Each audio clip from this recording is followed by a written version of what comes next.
I'll tell you exactly how it started. Not with a bang, but with a beige envelope. It was 97 degrees Fahrenheit, which, for the record, is not a temperature conducive to life, grass, or human happiness. And the mail carrier was having a heat stroke just leaning out of his Jeep. He didn't even bother to walk up the driveway. He just tossed the letter toward my brittle, dead lawn, and it landed with the dry, pathetic crunch of 1,000 dreams dying. I knew before I opened it. That shade of beige, that thin official cardstock, that scent of unearned bureaucratic power. It could only be from the Northwood Estates Homeowners Association. And sure enough, inside, printed in a font so corporate it actively sucked the joy out of the room, was the official death warrant for my sanity and my bank account. The title was ominous. Final Notice of Non-Compliance and Monetary Assessment. The violation? Gross aesthetical non-compliance, color deficiency, fescue, zoysia, or Bermuda. The fine? A crisp, clean $500 penalty. $500. For brown. I stood there on my cracked asphalt driveway, clutching the paper like a hostage note, and looked down at my lawn. It wasn't just brown. It was an archaeological dig of every shade of neglect. It was the color of a forgotten potato chip. It was the color of dust that decided to stay a while. It was the visual metaphor for my entire mid-30s existence, dehydrated, stressed, and rapidly receding. The HOA didn't care that we hadn't had rain in 45 days. They didn't care that the municipal water restrictions made watering a high crime. They just cared that my lawn didn't look like a computer screensaver from 1998. Color deficiency. I actually whispered the phrase. It sounded like something a doctor would tell you before prescribing expensive, pointless vitamins. My immediate impulse was to write back a scathing 10,000-word treatise on the hypocrisy of suburban conformity and the biological impossibility of maintaining a pristine lawn in a desert. My second impulse, and the one that usually wins, was to put on sweatpants and eat ice cream. But this time, the rage was different. It felt dense, focused, and oddly creative. $500. I could buy 1,000 things more useful than a compliant patch of grass, like maybe a ticket out of this HOA-run hellscape. But they weren't asking for grass. They were demanding compliance. They were demanding a color. And that, my friends, is a challenge I can meet. I decided I needed to argue first, just to get it out of my system. I called the main HOA number, expecting to talk to a person. I got Brenda. Thank you for calling Northwood Estates Homeowners Association. How may I direct your call? Please state the document number from your notice. Brenda's voice chirped, clearly powered by pure, unadulterated apathy. Yeah, I have document number 789BA. I'm Chad in Unit 14B, I said, trying to keep my voice in the zone. Of reasonable adult, and out of man about to spontaneously combust. One moment, Chad in Unit 14B, regarding gross aesthetical non-compliance, color deficiency. I see the fine has been assessed. I see that too, Brenda. My question is, why? We're in the middle of a historic drought. The governor declared a state of emergency. My grass is dead because nature is trying to kill us, not because I enjoy looking at a brown wasteland. A brief, terrifying silence followed. Then, Brenda's voice returned, totally unchanged. Chad, our covenant, Section 4.c, clearly states that all front-facing landscaping must maintain a vibrant green appearance consistent with the aesthetic standards of the Northwood Estates community. But the state says I can't water it. Are you guys suggesting I break the law and run up a $5,000 water bill just to satisfy your color palette? The covenant does not prescribe the method of maintenance, Chad. It only dictates the result. We are not concerned with how you achieve compliance, only that you do achieve compliance. I leaned against the kitchen counter, rubbing my temples. So, if I were to, hypothetically, paint the lawn green, would that constitute compliance? I was trying to be sarcastic. I really was. Brenda, the undisputed champion of literal interpretation, paused again. I could almost hear the gears of bureaucracy grinding in her head. One moment, I am cross-referencing Section 4.c with Section 6, A regarding artificial materials. My heart actually started to pound. This wasn't going the way I planned. She came back. Chad, Section 6. It refers to permanent installations such as astroturf or plastic shrubbery.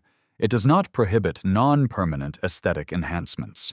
If the grass were to appear vibrant and green, the violation would be considered cured, and the fine would be waived upon reinspection. Wait. So, as long as it's green, you don't care how? That is correct. Compliance is based on visible appearance. I hung up, not even bothering to say goodbye. The conversation didn't make me feel better. It made me feel justified. They didn't want life. They wanted a hue.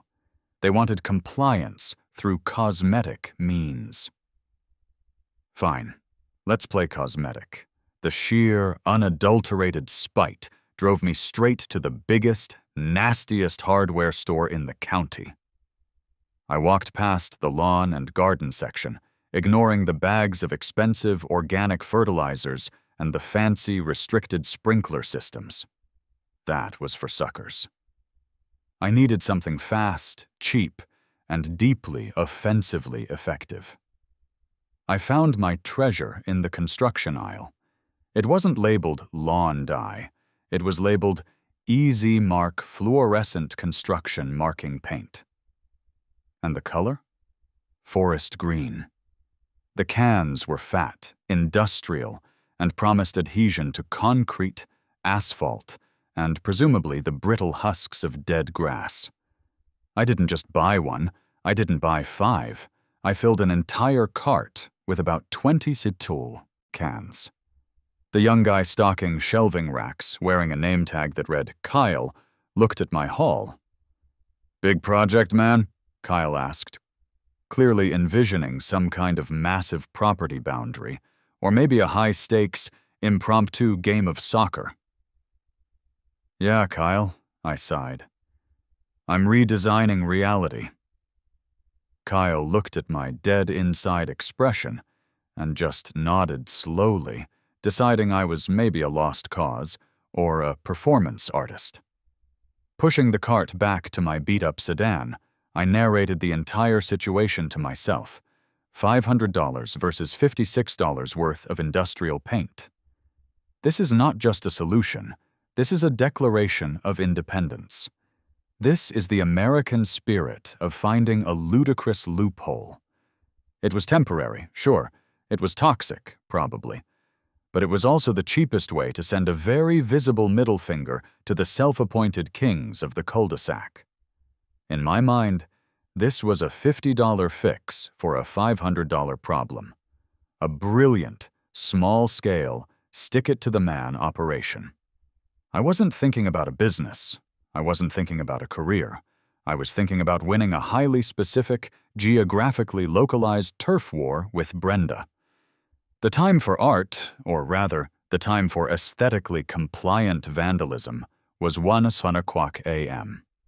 I put on my oldest pair of jeans and a ripped t-shirt, clothes I wouldn't mind staining with a potentially permanent radioactive green. The night air was still thick and humid, but the streetlights offered just enough sickly yellow glow for me to see the boundaries of my target. The 500 square feet of shame that was my front lawn. I started at the edge of the driveway. The first blast of the Easy Mark paint was deafeningly loud in the quiet suburb. The smell was intense, a chemical cocktail of propellant and synthetic dye that burned the back of my throat. It went on thick, not like the misty, natural look I probably should have been aiming for, but like the green screen for a low-budget sci-fi movie. I moved methodically, the spray can nozzles hissing like angry snakes. The process was messy. I accidentally coated my sneakers. I got overspray on the white foundation of the house. I even painted a few of my ornamental concrete gnomes, giving them a bizarre, moss-covered look. I was sweating profusely, trying to keep a consistent yet deeply unnatural hue across the entire patch. "Consistent and vibrant, Brenda," I muttered under my breath, shaking a can furiously.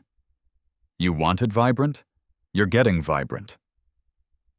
As I emptied the 15th can, the transformation was complete. It wasn't grass anymore. It was a textile. It had texture, sure, but the color was wrong.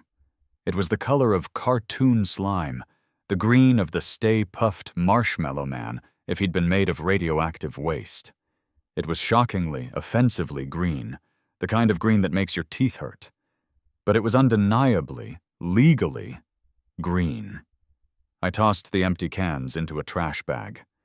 My back ached, my eyes watered, and I felt a strange combination of triumph and utter despair. I had won the war, but I had permanently scarred the landscape.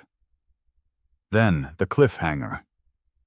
Just as I zipped up the bag and looked toward the house across the street, the house belonging to Karen, the neighborhood's self-appointed chief inspector of other people's failures, I saw it. The edge of a lace curtain in her upstairs window twitched just once, then settled perfectly still. Someone had been watching. And in Northwood Estates, where privacy went to die, that meant the chaos was only just beginning. The next morning, the sun was a cruel, unforgiving spotlight on my act of rebellion. The sickly yellow light of the previous night had hidden the nuances of my handiwork. In daylight, the lawn wasn't just green. It was a complex tapestry of neon streaks and industrial patches. Some areas looked like a freshly painted tennis court, others like someone spilled a massive vat of antifreeze. I grabbed my coffee and stepped out onto the porch, bracing for impact. I didn't have to wait long. First was old Mr. Peterson walking his miniature poodle, who stopped dead center in the sidewalk. His mouth actually dropped open. The poodle, sensing his owner's distress, began to bark furiously at the painted grass, convinced it was some kind of highly aggressive stationary predator. "Chad, what have you done?" Peterson finally sputtered, clutching his chest. "Good morning, Mr. Peterson. Just achieving compliance. You know, keeping the Northwood Estates aesthetic vibrant," I said, taking a cheerful, mocking sip of my coffee. "But it looks toxic, like something that crawled out of a nuclear swamp." "It is green, sir. I believe that's the primary concern of the covenant, which you voted on." The real confrontation, however, came from the curtain twitcher herself, Karen. She approached my yard like it was a crime scene, walking slowly on the sidewalk, hands clasped behind her back, head cocked. "Chad," she began, her voice dripping with the sort of judgment only a woman who organizes the annual Best Mulch competition can possess. "What in the artificial hell is that?" "This, Karen, is my response to the $500 fine for color deficiency." "But this isn't natural green. This is the color of a cheap plastic Christmas tree."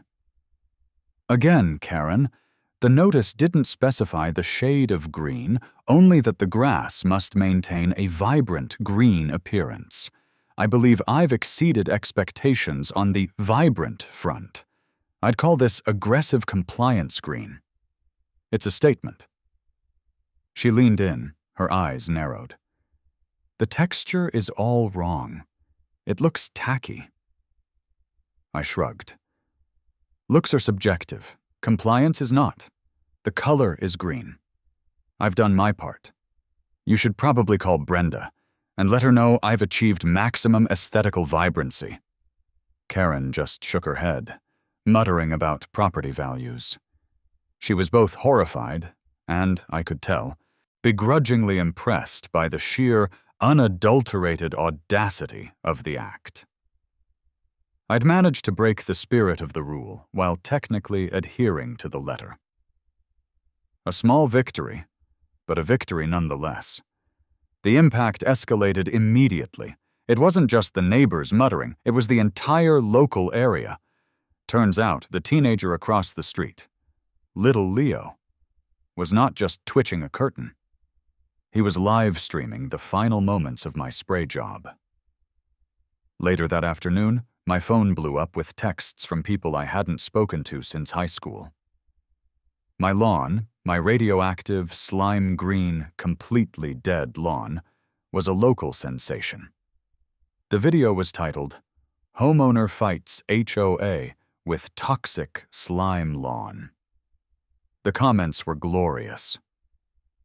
Legendary level of spite. Mama Swam.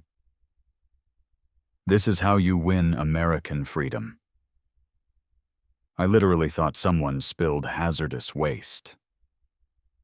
Wait, is that Chad from high school still causing trouble? I scrolled through the Northwood Estates Community Facebook group, which had predictably erupted.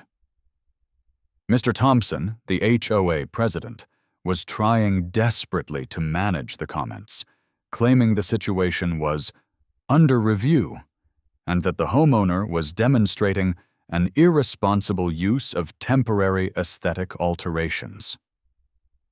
But the tide had turned. People were laughing. And more importantly, people were relating. The drought was real. The HOA tyranny was real. And the need for a cheap, immediate fix was very, very real. I was briefly famous, a local anti-hero, the patron saint of procrastination and passive aggression. The phone rang that evening. The number blocked. I almost ignored it. Hello, you've reached Chad's house. Is this the gentleman who made his lawn look so green? The voice on the other end was high, shaky, and distinctly southern. That would be me. I specialize in the maintenance of maximum lawn compliance. You looking to comply? Oh, yes. Desperately. My name is Mrs. Henderson. I live on Primrose Path, 2 streets over. Now, I have a small garden party tomorrow afternoon. The Bridge Club is coming, and my backyard patio area looks simply deplorable. It's just a small patch, mind you, right near the bird feeder, but it's completely straw-colored. I frowned.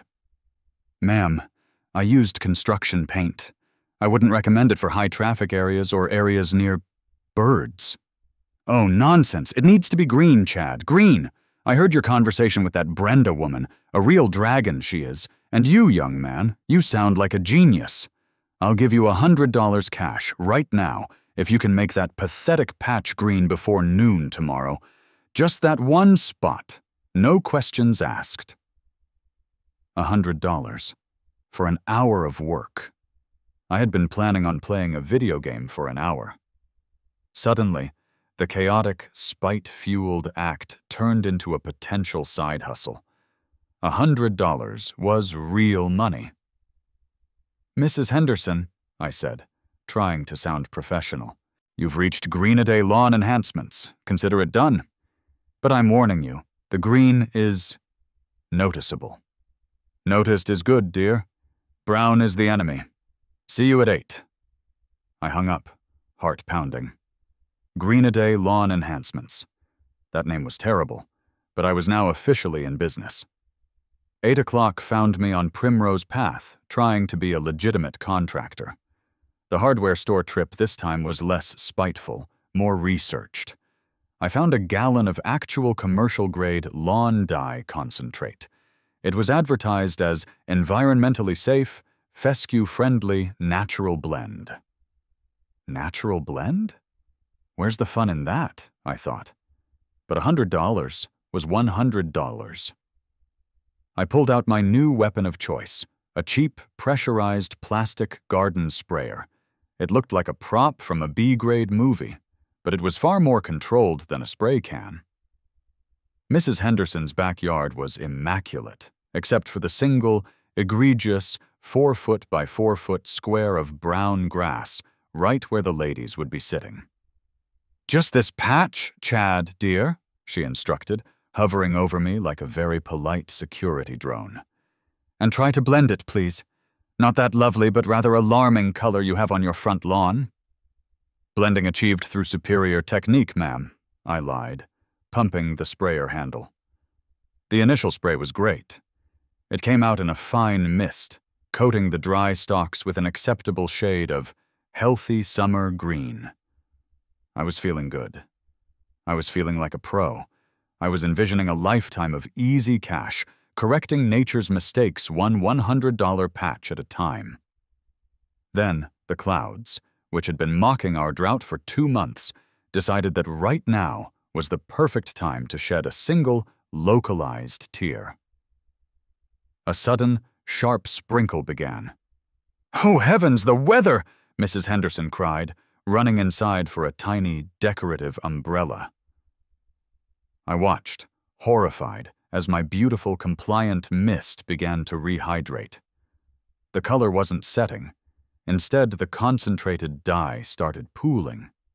And then, it began to run.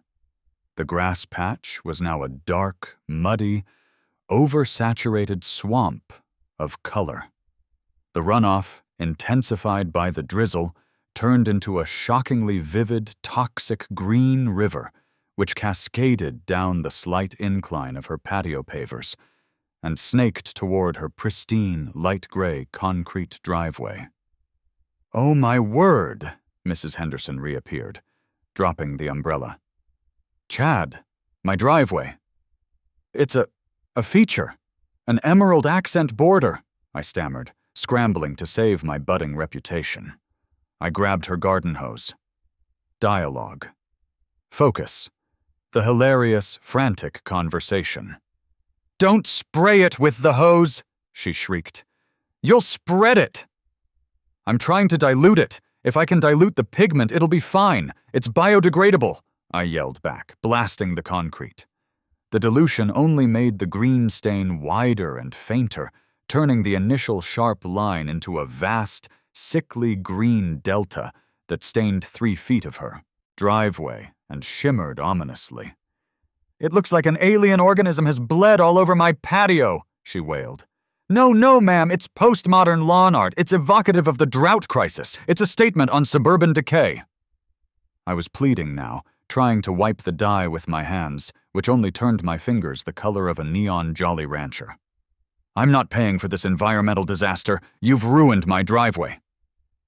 But the grass. The grass is green. I achieved the primary objective.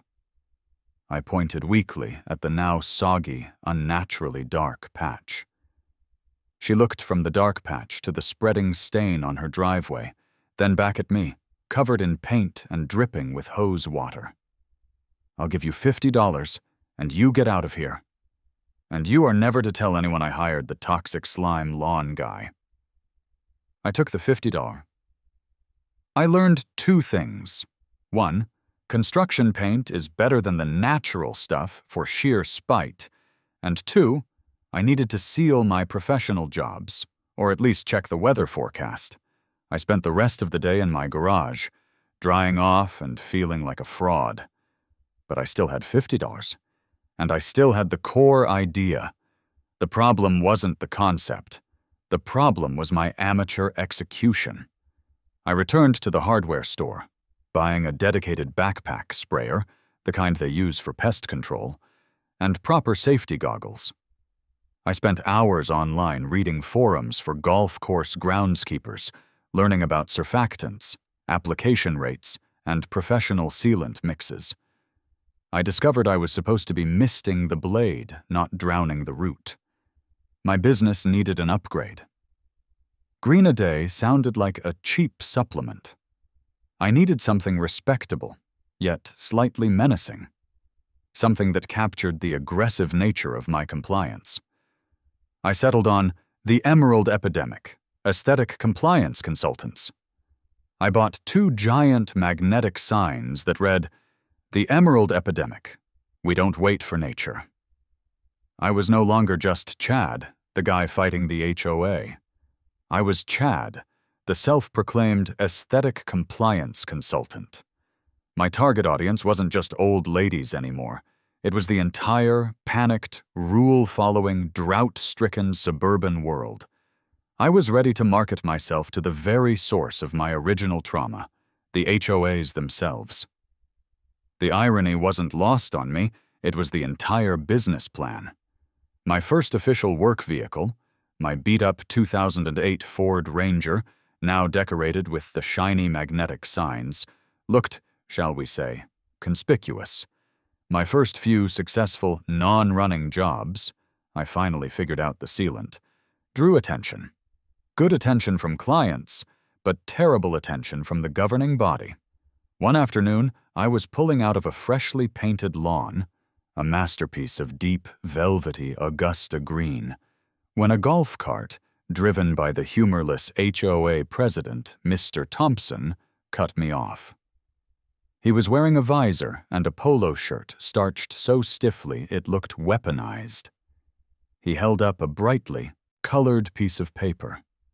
Not beige this time, day-glow orange, a stop work order. "Mr. Chad," Thompson began, his voice flat and judgmental. "You are officially in violation of Article 7, subsection D, unsanctioned commercial activity, and 4.C has been retroactively updated to include a clause against the application of pigmented materials to the soil or foliage." "Retroactively, Mr. Thompson? That's illegal," I countered, leaning out of my truck window. "The board voted last night, 3-2. The motion passes. This is a residential community, not an industrial park. You may not operate a chemical application business here." "Chemical application? I'm selling compliance, Mr. Thompson. I'm an aesthetic compliance consultant, and I have receipts showing that your own administrator, Brenda, confirmed that if the grass appeared green, the violation was cured." "We've closed that loophole, Mr. Chad. We are now prohibiting the use of paint." "But why? Why are you fighting green? You demanded green. Green is the goal. Green is the most natural color for grass. I am literally helping you enforce your own standards without wasting gallons of water. Are you telling me you prefer a brown, non-compliant community to a vibrantly green, compliant one?" Thompson's face was an exercise in suppressed fury. "We prefer natural compliance, Chad. This is a facade. It's deceitful." "Sir, the entire concept of the manicured suburban lawn is a facade. It's the human desire to control nature. I'm just cutting out the middleman. Nature failed. I succeeded. You should be giving me an award, not a stop work order." He just slapped the orange paper on my windshield. "Cease operations immediately, or the fine escalates to $5,000. We will be watching." I ignored the order, obviously. The demand for green compliance was too high to let one petty HOA president stop me. A week later, I was hauling a freshly filled 55-gallon drum of Fescue Fusion concentrate, a custom blend that dried to an unbelievably rich, non-running, non-toxic shade of deep green, when it happened. I was driving about 5 miles over the speed limit down Main Street, my truck vibrating, when the blue and red cherries flashed in my rearview mirror. Crap. The tail light. I pulled over, my hands instantly sweating. This wasn't the HOA. This was real authority. I was thinking, unsanctioned commercial vehicle, failure to comply with a cease and desist, and a broken taillight. I was looking at a weekend in the slammer, all because of an obsession with yard color. The officer approached the window. He was a big guy, shaved head, name tag reading J. Sandoval. He looked tired, bored, and extremely unamused. "License and registration, please," he stated flatly. I fumbled for the papers. "Officer, I apologize. I know the tail light is out. I've been meaning to get it fixed. It's been a very busy week." He glanced at my license, then looked past me, into the bed of the truck. His eyes snagged on the massive plastic drum in the back, visible through the dusty rear window. Then his gaze flicked to the magnetic signs plastered on the door. "The Emerald Epidemic. We don't wait for nature." His stern posture softened, replaced by a look of profound confusion. "Sir, Mr. Chad, what in the hell is the Emerald Epidemic?" Officer Sandoval asked, tapping a thick finger on the magnetic sign. "That, officer, is my small business. I'm an aesthetic compliance consultant." "Aesthetic compliance? And that enormous barrel back there, is that compliant?"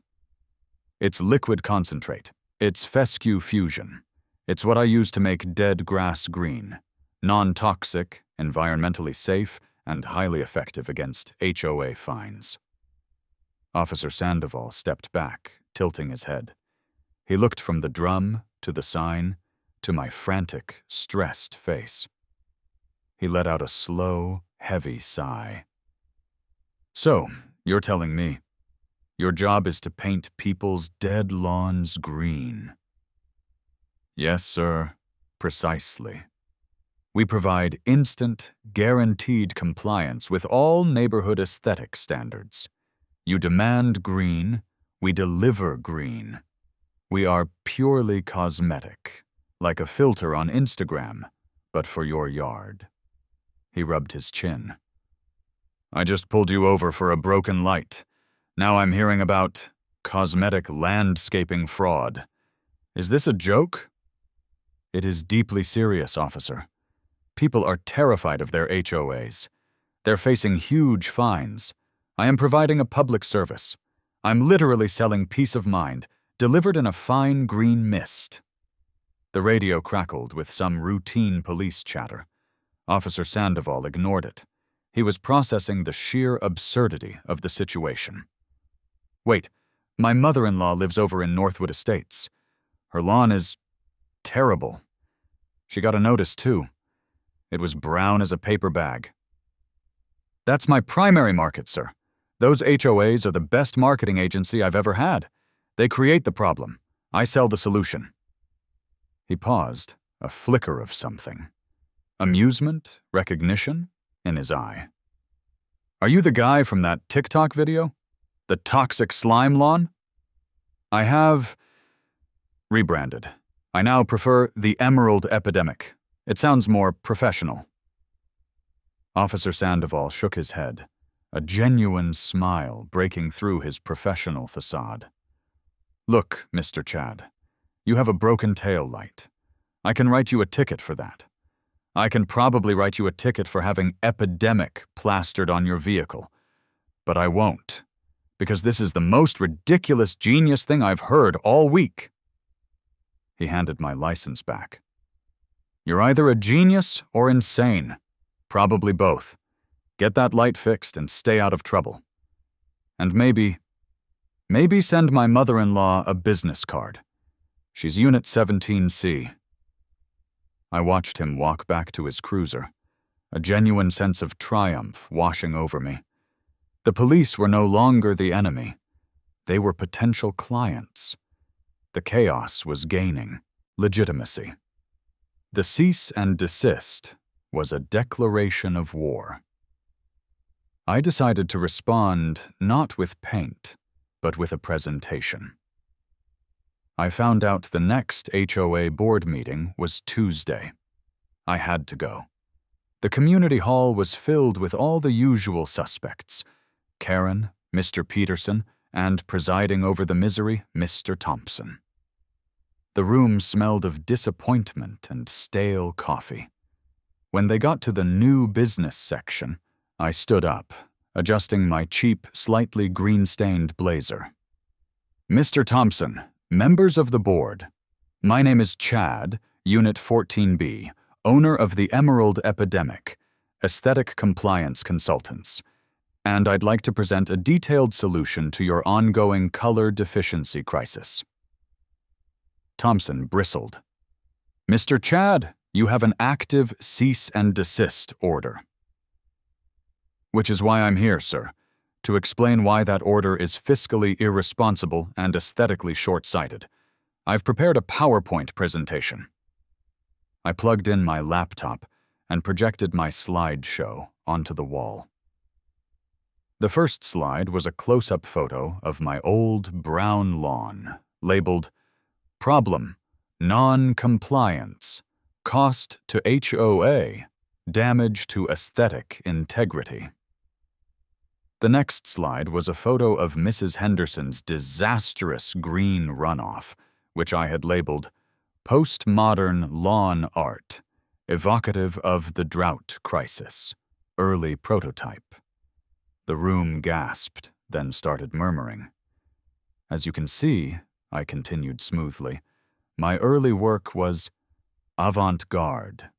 But I've learned, I've evolved, and I've perfected a method of guaranteed, high-end, water-free compliance." I clicked to the next slide, which showed a beautiful, deeply green lawn I had recently completed.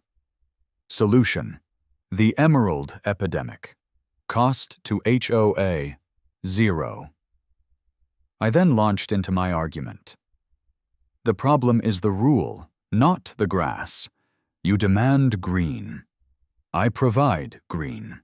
My service, which I now perform for dozens of your neighbors, including, I might add, Officer Sandoval's mother-in-law, saves them from thousands of dollars in fines. It increases property values by eliminating these compliance risks. The discussion immediately dissolved into chaos. "But it's fake!" Karen shouted. "It's deceitful! What about the integrity of the soil?" "Karen, your dog, Fido, wears a sweater in July. We are long past integrity," I retorted, getting a few stifled laughs. A man in the back stood up. "I think it's brilliant. I paid this man $400 and my front yard looks fantastic. Thompson, you're just mad he found a loophole." Thompson slammed his gavel. "This is about preserving the natural look of Northwood Estates." "What's natural about an unsustainable high-water use Bermuda grass in a drought?" I countered. "Nothing. My service is the only honest thing about this whole operation. It admits the facade. It fixes the symptom. If you ban me, you're banning the only thing keeping your fines off your neighbors' backs. You are banning the color you yourselves demanded." The meeting erupted. Neighbors started taking sides, arguing over whether fake green was better than real brown. I stood there, watching the chaos I had sown, a triumphant smile on my face. I hadn't just fought the HOA. I had weaponized their own pettiness against them. I was packing up my laptop, basking in the glow of the destruction I had caused, when a huge man in a polo shirt that was not starched, a shirt that had clearly seen hard labor, approached me. He looked like a human bulldozer. "Chad, you're the paint guy, right?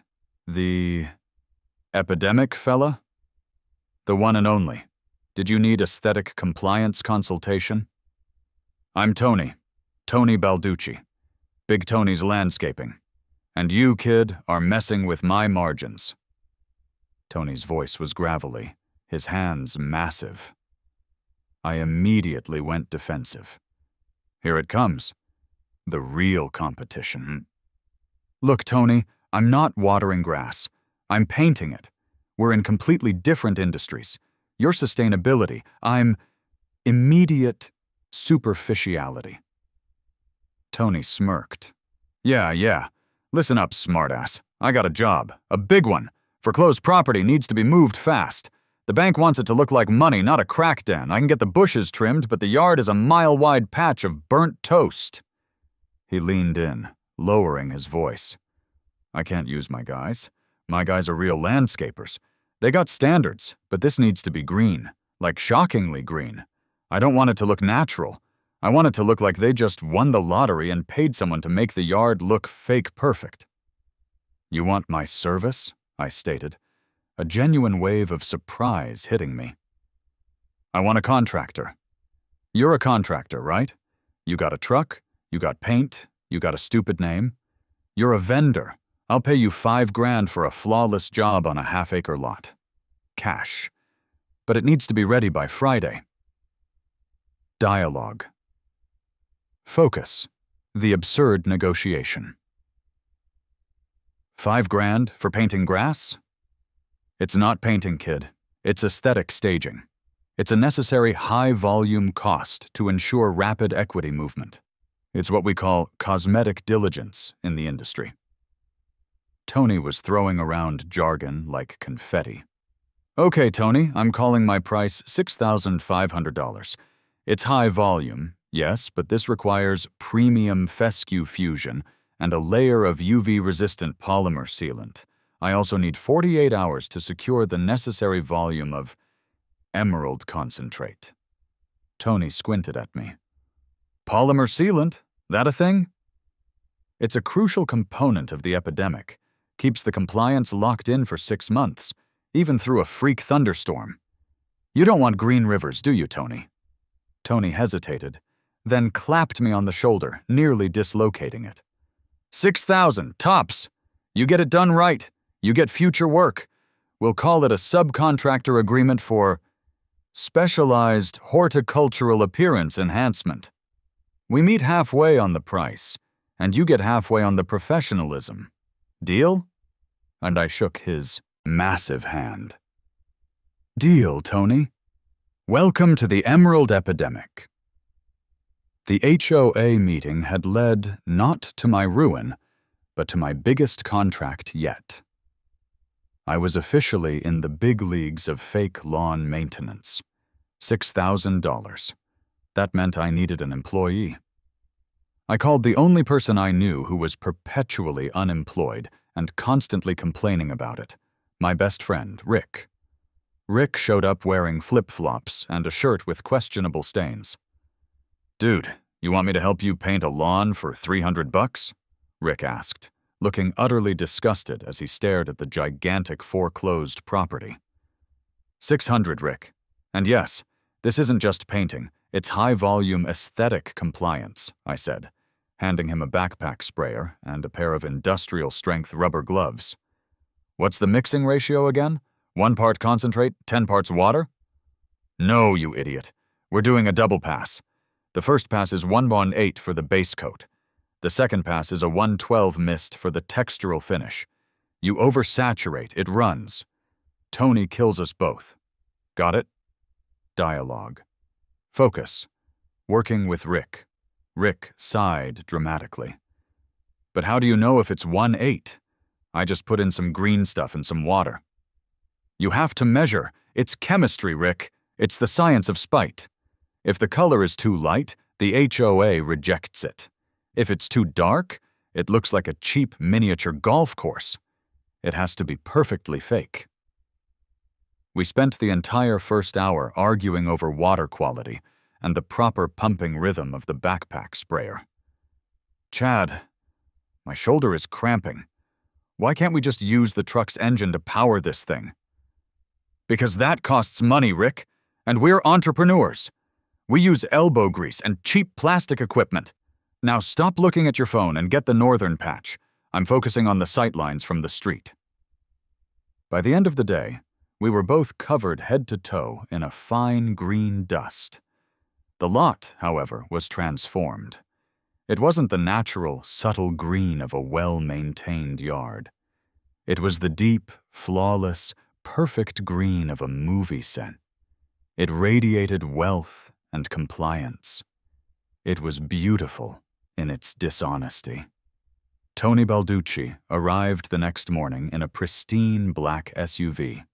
He got out, adjusted his tie, and approached the property like a mob boss assessing territory. He took one slow walk around the perimeter. He stopped in the middle of the hyper-green grass and looked at me, his face expressionless. "Well, Chad," he finally said, "it looks like absolute garbage." My heart sank. "What? But the color saturation is uniform. The sealant's set perfectly. There's no runoff." No, the grass looks like garbage. It looks like it's been dipped in a vat of Kool-Aid," Tony clarified. He then cracked a wide smile. "But the house? The house looks ridiculously marketable. This looks like the yard of a guy who owns 3 other yards and pays people to make this one look flawless. The curb appeal is insane." He pulled a thick wad of cash out of his pocket and counted out $6,000 bills. "Here's your $6,000. You're a damn artist, Chad. A bizarre, chemical, cheating artist. My guys hate you, by the way. They think you're ruining the integrity of the profession." "Tell them I'm creating a new profession, Tony. The profession of guaranteed compliance." Yeah. Listen, I got another job next week. Big commercial park. They've got a massive front strip of landscaping that's burned out. Can't look like that for the tenants. I'm sending you the specs. You just keep that emerald epidemic flowing." Tony left, leaving me standing on a sea of fake green, holding $6,000 cash. I realized the dissonance between Tony's real business and my fake one was the key to my success. He was selling actual landscaping. I was selling perceived compliance. And in the suburbs, perception was everything. My growing success brought more visibility. One Friday afternoon, while I was perfecting an estate blend for a hedge fund manager, a deep, almost black-green, I heard the distant whirring of a helicopter. A few minutes later, 2 police cars pulled up across the street. The first officer, Officer Ramirez, stepped out, looking official. She was talking into her shoulder mic. "Negative, dispatch. It appears to be an application of high-volume lawn dye.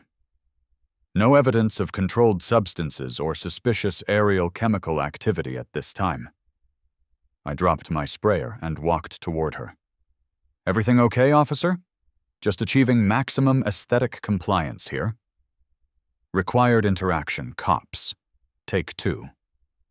Officer Ramirez looked up at me, then at the logo on my truck. She was younger than Sandoval, sharp, and looked like she hadn't cracked a smile in months. Then she pulled off her sunglasses. "You're Chad, the toxic slime lawn guy." "I've rebranded. It's the emerald epidemic now. We're going corporate." She stared at me, then at my truck, then at the lawn. Then she started laughing. A genuine, surprised bark of a laugh. "Seriously? We got 3 calls about this yard. One claimed you were trying to use a chemical weapon to dissolve the grass. Another said you were trying to paint a giant QR code." "I do get bizarre client requests," I said, shrugging. "But this is just paint. Environmentally safe, non-toxic, pet-friendly paint. I can show you the MSDS sheet." "No need," she wiped her eye. "I saw the video. My cousin sent it to me. He thinks you're a legend. Said you actually beat the HOA. It was a technical victory. I didn't beat them. I became the very thing they demanded. They can't fine you if you're too green. You know, I've worked 3 years in this precinct. The #1 public complaint? HOAs. The #1 thing we can't fix? HOAs. You, sir, you're doing God's work, but with cheap green chemicals." She gave me a casual salute. "Keep it compliant, Chad. And if you see anyone trying to steal your recipe, call us. We'll charge them with the theft of intellectual property. The property being, of course, the color green." The police were now actively defending my business model. The entire situation had tilted permanently toward the absurd. The success brought truly unhinged requests, cementing the fact that people were more obsessed with their lawns than I could have ever imagined. The vet's request. Mr. Chad, I need you to paint a giant paw print on my lawn. Massive, like 10 feet across. It's for my veterinary practice's grand opening. I need it to look like a cartoon dog stamped his foot right in the middle of the grass. A giant paw print, ma'am? That's highly visible. Precisely! I need my competitors to see it. Think of it as guerrilla advertising, but with synthetic grass pigments. I quoted her $900. She agreed instantly.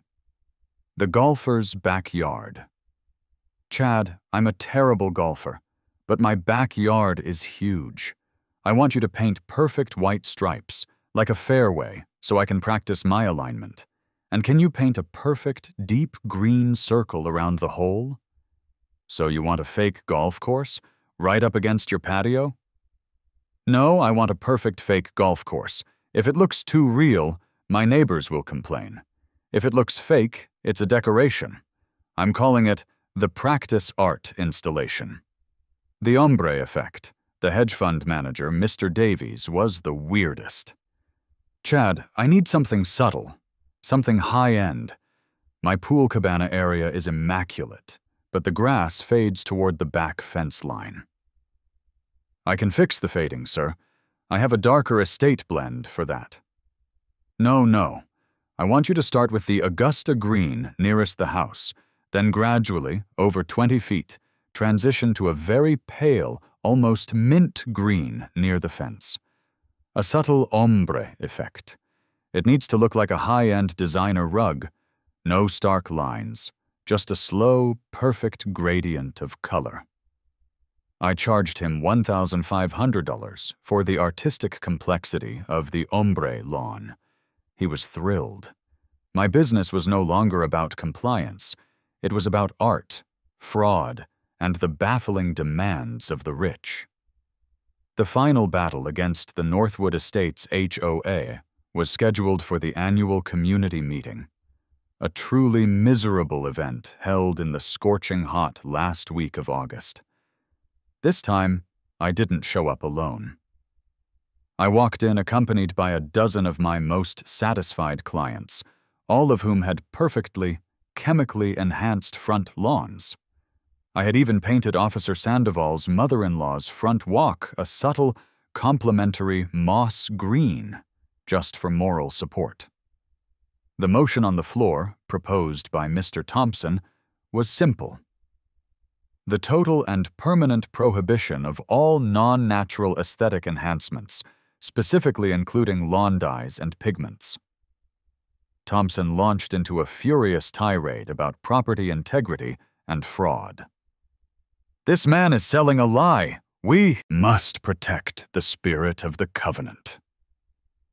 When it was my turn to speak, I didn't use a snarky PowerPoint. I used raw data and cold logic. Fellow residents, I began, my voice calm and collected. Thompson says I'm selling a lie. I say I'm selling a certainty.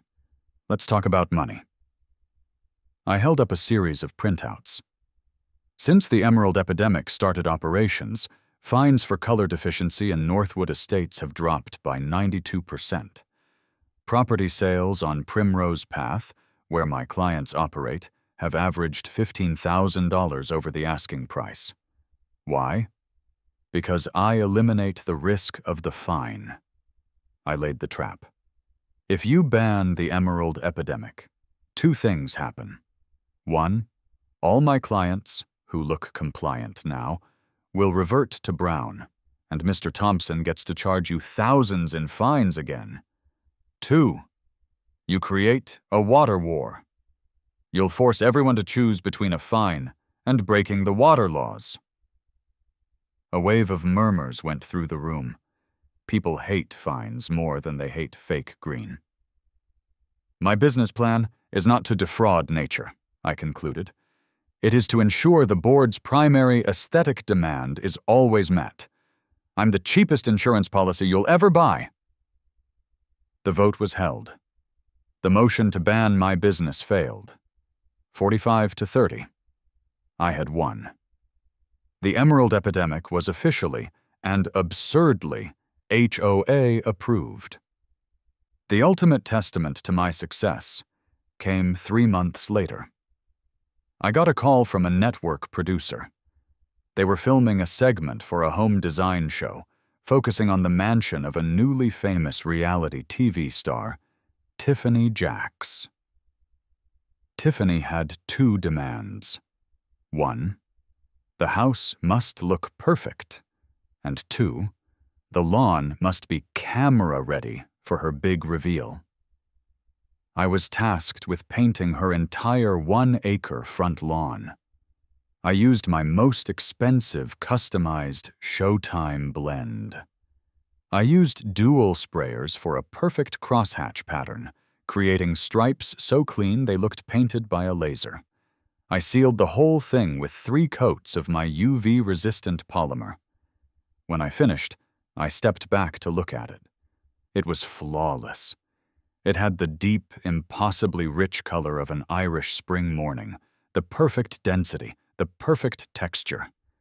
It was a lie, yes, but it was a masterpiece of a lie. It was, without question, the greenest grass in America. It didn't just look real, it looked better than real. It looked like a synthetic ideal of the American dream. I stood there, covered in faint green mist, realizing I'd gone from a frustrated homeowner trying to save $50 to the founder of a legitimate, high-end, absurdly successful business. Who would have thought that the key to my entrepreneurial success wasn't innovation, or hard work, or even a good product, but rather a stubborn refusal to comply with petty tyranny? I address the reader directly now. That's the thing about the American dream.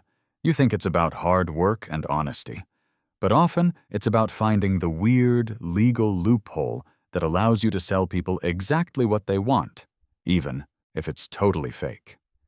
I didn't invent green grass. I monetized the fear of brown grass. I still live in Unit 14B.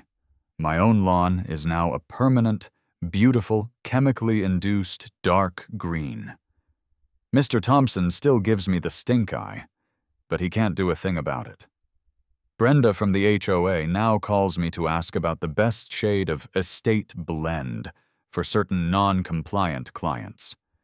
I traded the beat-up Ford Ranger for a spotless matte black utility van, the side emblazoned with a discreet emerald green script logo. I hired a new administrator, whose primary job is to argue with HOAs using the terms of their own covenants. I'm driving down the road now, scouting new territory. I see a familiar sight. A vast, sad, sun-scorched patch of brown lawn. It represents panic, fines, and wasted water. But I don't see despair. I see potential.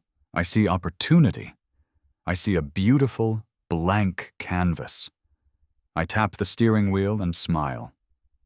Turns out, in America, if you can't make it real, just make it look good. And charge $1,000 for it. The emerald epidemic is just getting started. Compliance is permanent. Nature is optional.